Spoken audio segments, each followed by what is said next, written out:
है व्यक्ति की आसक्ति, तृष्णा।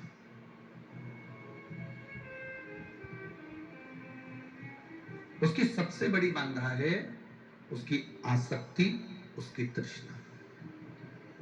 एक बात हम आप लोगों से कहना चाहेंगे, जो 7 दिन के श्रोता होते हैं, जो 7 दिन तक इस पंडाल में रहते हैं, धर्मशालाओं में रहते हैं, होटलों में रहते हैं, या अपने अपने रिश्तेदारों के घरों में रहते हैं, या पंडाल में जो पड़े रहते हैं 7 दिन तक,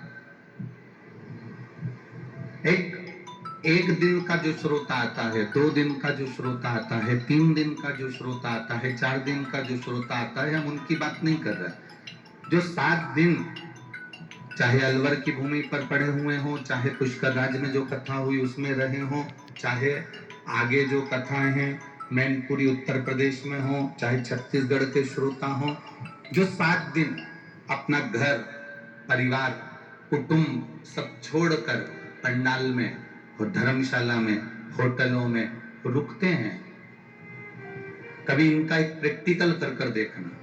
जो 7 दिन रुकने वाले हैं उनको आप बिस्कुट का पैकेट बांटना और उसके बाद दूसरा व्यक्ति उसके पीछे से निकल कर जाना, वो भी उनको बिस्कुट का पैकेट देना। जो 7 दिन का श्रोता है वो अगर एक बार बिस्कुट का पैकेट ले लेता है तो फिर वो दूसरे से पैकेट नहीं लेता, क्योंकि वो आसक्ति से परे हो जाता है, उसको छोड़कर चलता है। उसको मालूम है मैं यहाँ 7 दिन रहूंगी, मैं 7 दिन यहाँ पर रहूंगा, दानदाता आएंगे, भक्त आएंगे, वो लुटा कर जाएंगे, पर इतना मैं इकट्ठा कर कर भी करूंगी तो करूंगी क्या? मैं इतना भी लेकर करूंगा तो करूंगा क्या? सेठ जी, आसक्ति एक ऐसी होती है, तृष्णा एक ऐसी होती है जो हमारे बीच में बांधा बन जाती है। परमात्मा के मिलन में जो बांधा है वो हमारी आसक्ति है, हमारी तृष्णा है। अब सेठ जी ने कहा कि मैं तो अपना परिवार नहीं छोड़ सकता, मैं अपने कुटुंब को नहीं छोड़ सकता, मैं अपने रिश्ते नहीं छोड़ सकता, मैं परमात्मा से नहीं मिलना चाहता, रहने दो, तुम तो मुझे मत मिलवा।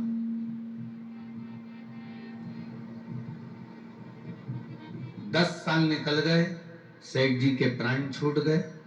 सेठ जी के प्राण छूटे तो सेठ जी बैल बन गए, एक नंदी बैल बने सेठ जी। और नंदी बैल जब सेठ जी बन गए, नंदी बैल बनने के बाद सेठ जी जब नंदी बैल बने तब वो संत फिर आए और उन्होंने उस नंदी बैल को देखा तो नंदी बैल से उन्होंने कान में कहा, सेठ जी अब तो तुमने मनुष्य का शरीर छोड़ दिया, अब नंदी बैल बन गए हो, चलो मैं तुम्हें उस परमात्मा से मिला देता हूं, उससे मुलाकात करवा देता हूं। सेठ जी ने कहा, कैसे चले जाऊं मैं?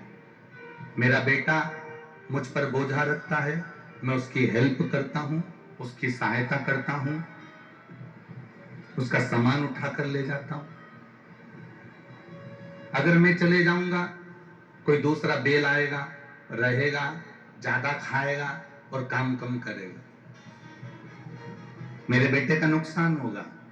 तो मैं अपने बेटे के पास से जाना नहीं चाहता, इसलिए मैं नहीं जाऊंगा। अब मना कर दिया। समय बीत गया। 3 साल के बाद संत फिर आए। सेठ जी जो बैल बने थे, नंदी बने थे, उनके प्राण छूट गए, वो कुत्ते की योनि में आ गए, स्वान की योनि में आ गए।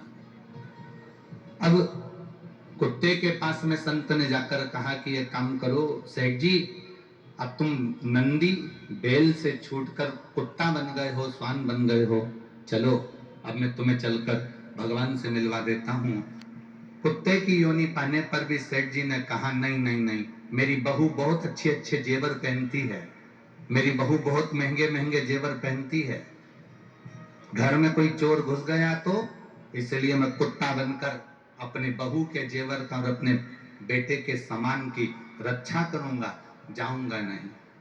शिव महापुराण की कथा कहती है, एक मनुष्य जब आसक्तियों में पड़कर, तृष्णा में पड़कर अपने प्राणों को त्याग देता है, तब वो ना जाने कितनी योनियां पाता जाता है, उसके बाद भी उसकी आसक्ति छूट नहीं पाती है। शिव महापुराण की कथा इतना कहती है कि आप शिव की शरण में जब जाएं, परमात्मा की शरण में जब जाएं, भगवान की शरण में जब जाएं, तब अपनी आसक्तियों को छोड़कर जाना। कल कथा में आपसे कहा था कि यहां आना, शिव महापुराण की कथा सुनने के लिए आप अलवर की भूमि पर आ रहे हो, शिव महापुराण की कथा सुनने के लिए इस पंडाल में अगर आप पहुंच रहे हो, तो आपसे निवेदन है, सोने की रकम घर छोड़कर आना। आसक्ति के सामान, तुम्हारी मोबाइल, तुम्हारी वीआईपी चप्पल, तुम्हारा वीआईपी सामान आप अपने अपने घर पर छोड़कर आओ। यहाँ आसक्ति से परे होकर आइए। यहाँ शिव के अड़भंग बनकर आइए।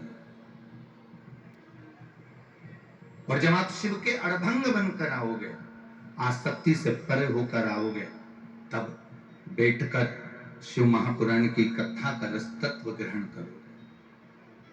तब बैठकर तुम भगवान की अविरल भक्ति की कथा सुनो। 2 क्षण शिव महापुराण के पंडाल में, 2 क्षण भगवान की कथा में, 2 क्षण परमात्मा की भक्ति में बैठने का मौका मिल जाए, बैठो। 2 क्षण शिव महापुराण में अगर तुम्हारा चित्त लग जाए, 2 क्षण इस कथा में तुम्हारा मन रम जाए, तो उसको रमाने का प्रयास करना। क्योंकि अगर परमात्मा से एक बार डोरी बंध गई, तो तुम परमात्मा के हो जाओगे और परमात्मा तुम्हारा हो जाएगा, फिर उसमें बीच में कोई रह नहीं पाएगा।